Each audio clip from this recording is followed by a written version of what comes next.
Hey hi hello guys, నేను మీ పూజ. So ఈరోజు నేనైతే స్విగ్గీ ఇన్స్టామార్ట్ నుంచి కొన్ని గ్రోసరీస్ ఆర్డర్ పెట్టుకున్నాను. అందులో అయితే నాకు ఈ గిఫ్ట్ హ్యాంపర్ వచ్చింది, ఫెస్టివల్ హ్యాక్ ప్యాక్ అని. సో ఈ ఫ్రీ గిఫ్ట్ని మీ ముందు అన్బాక్స్ చేద్దాం అనుకుంటున్నాను. So let's get in the video. First ఇందులో అయితే మనకు ఒక ఇన్స్ట్రక్షన్ కార్డ్ అనేది వచ్చింది.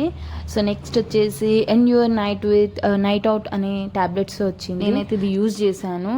నో టేస్ట్ ఏం లేదు, బట్ స్మెల్ మాత్రం మెడిసిన్ లాగా ఉంది. నేనైతే స్కిప్ చేస్తాను. ఇందులో మంచి ఉంది, బోరోలిన్ మాయిశ్చరైజర్ అండ్ హాజ్మోలా అందరికీ ఫేవరెట్ కదా. సో లారియల్ హెయిర్ సీరం ఉంది, యూనిబిక్ బిస్కెట్స్ ఉన్నాయి. సో నెక్స్ట్ వచ్చేసి లేస్ అండ్ నెక్స్ట్ వచ్చేసి ఇన్స్టెంట్ కాఫీ. ఫైనల్గా ఇందులో వచ్చేసి స్టిక్కర్స్ వచ్చాయి, బ్లాక్ స్టిక్కర్స్. ఇవి ఎందుకో నాకు అర్థం అవ్వలేదు, ఏమైనా లాటరీ ఉందా అని అన్ని పీక్ చూశాను. So no use. మీకు ఎవరికైనా ఇది ఎందుకో తెలుసుంటే ప్లీజ్ కమెంట్ సెక్షన్లో కమెంట్ చేయండి. నాకైతే ఫైనల్గా అర్థమైంది ఇది ఎందుకో. మీరు కమెంట్ సెక్షన్లో కమెంట్ చేయండి, నేను చెప్తాను రైట్ ఆర్ రాంగ్ అనేది. Thank you guys.